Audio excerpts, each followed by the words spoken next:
jeg der og følte mig så ensom. Jeg havde den dybeste medlidenhed med mig selv. Men aftenen var så skøn.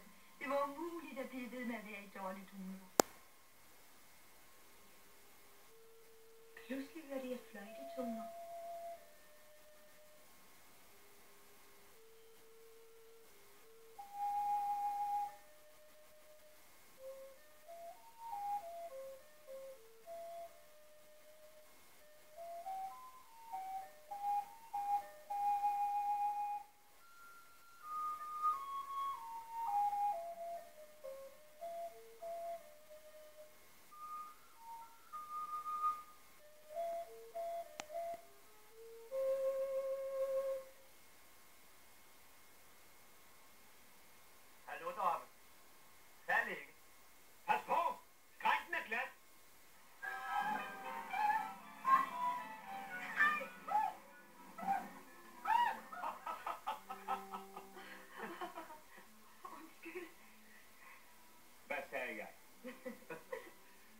God aften.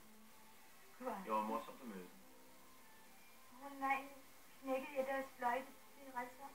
Jeg kan skære mig en ny. De spillede endda så pænt.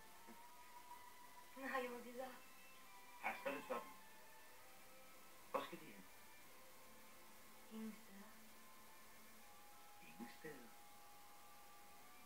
Det var da pudsigt. Der skal I også hen. Måske vi kunne følges ad. Ja, det kan vi da godt. Jeg hedder Martin Vest. Bodil Nielsen. Hør, kan de lide at danse? Ja, det er længe siden jeg har flaget til. Glimrende. Jeg var ombord. Jeg havde ikke spor lyst til at danse rundt med en masse fremmede piger. Men nu stiller sagen sig noget anderledes. Det er vældig pænt af dem, men nej tak, det kan jeg ikke. Så er jeg ikke. Så? Min kusine er der, min tante også. Jeg tror ikke, hun vil synes om det. Tante? Ved I, hvad vi gør? Nej. Det blæser